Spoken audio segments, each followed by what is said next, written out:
Live from Fargo and serving you on TV, online, and on the go. This is Valley News Live at 10. New at 10, we're getting confirmation tonight of a head-on fatal crash in Otter Tail County, Minnesota. Authorities say it involved a semi and a pickup and happened at Highway 210 and German Lake Road near Underwood late this afternoon. The State Patrol says the Freightliner semi was westbound on Highway 210. The Ford pickup was traveling eastbound. The pickup entered the westbound lane, colliding with the semi. No names or any other details are available at this time. Concerns tonight with the latest trend on a popular social media app your kids likely use. That's video of the Cha-Cha Slide Challenge, and it's gone viral on TikTok. There are several other videos just like it out there, and it's causing people, mostly young drivers, to swerve their cars all over the road. Valley News Team's Courtney Lockie asked local TikTokers whether they would be taking the challenge.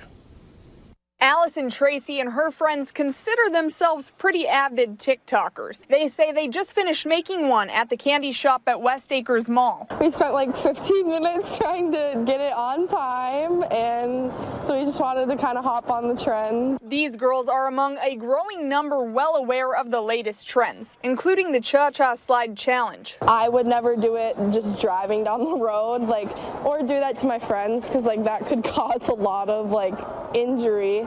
Not only to my friends, but the other people on the road. As you saw, the basic premises involves listening to the song, The Cha-Cha Slide. When the lyrics say, slide to the left, you jerk the steering wheel that way. Slide to the right, same thing. I'd be scared if I saw a car doing that in front of me. The challenge has people swerving their cars all over the road. Kate Stafford and her friend Addison have TikTok too, but they hadn't seen the challenge, so I showed them. That was a busy road. I thought people did it I don't know, far away from town. I didn't know people did that in town. Everyone wants to do the next coolest thing. It is funny to watch, but is it, really worth it in the end? While they admit trying a lot of challenges on TikTok, these teenagers are sure that it's a no-no to the cha-cha. In Fargo, Courtney Lockie, Valley News Live. TikTok says it does not encourage anyone to participate in dangerous challenges and that they will take down any posts with content like that. The air quality in a small Minnesota community is being monitored, where a fire at a metal recycling plant has burned for more than 24 hours. Firefighters in the Sherburne County community of Becker continued to fight the stubborn blaze today after working all day and through the night Tuesday at Northern Metal Recycling Plant. The cause of the fire remains unknown. Prevailing winds have been blowing the smoke away from Becker. The city has requested help from the National Guard, the State Pollution Control Agency, and the Health Department. The Bemidji Police Department says it isn't ready yet to release the name of the man who was shot and killed Monday night, but the search is over for the teenager who they believe did it, 18-year-old Antonio Parkhurst. He's behind bars tonight in Bemidji, accused in the shooting death of that 20-year-old man late Monday night, and also the wounding of a 17-year-old. The body was found outside a home, and the wounded teenager was treated and released from a hospital. Fears over the spread of the deadly coronavirus are impacting business all around the world, including Minnesota companies. General Mills is temporarily closing the doors of half of its Häagen-Dazs ice cream stores in China. However, Minnesota-based 3M is hiring workers and adding shifts. One of the many test labs at 3M is where you find a crucial tool in the battle to stop the spread of the coronavirus.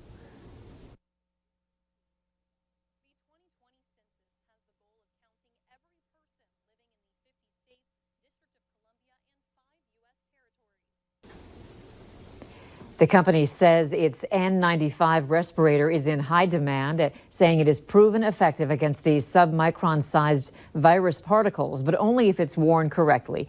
3M says it has increased production of the respirators at all of its plants worldwide. New documents show problems continue at Cass County Social Services. We obtained letters outlining conclusions and recommendations for Family Service Manager Linda Dorf and CPS Unit Supervisor Rick Van Camp. Both are at the center of accusations for creating a toxic environment. Employees say Dorf and Van Camp continue to have problems with their management styles, which impact job performance within the agency. They're seen as primarily contributing to a negative work environment. Dorff and Van Camp have to respond to the county by March 9th in regards to these letters.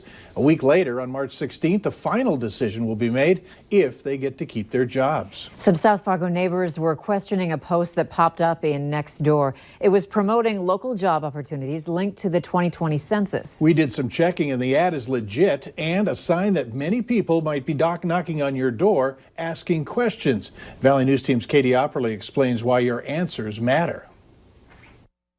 The 2020 census has the goal of counting every person living in the 50 states, District of Columbia, and 5 U.S. territories. Right now, the U.S. Census Bureau is recruiting people for jobs to help out across the nation and creating a master list of addresses. What's going to happen next is about the middle of March, people will begin to see forms show up at their house. The Census Bureau will actually mail the first forms on March 12th, and they'll come out in a series of waves. For the other individuals who receive their mail at post office box, the Census Bureau enumerator will come to that residence and drop off the form in person. The census has 9 questions, including how many people live in the home, what are the names of the people, and basic information like age, race, and sex. This information will be used to determine the number of seats each state has in the House of Representatives and where billions of dollars of federal funding should be allocated. Getting an undercounted census in itself will not hurt you. It's the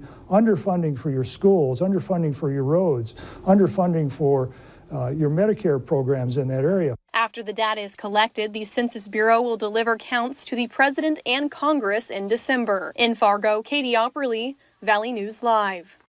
For me, it's a very personal experience and almost spiritual, but it's also a reminder of the sacrifice that all the soldiers, sailors, airmen, and Marines in World War II made to give us our freedoms that we enjoy today.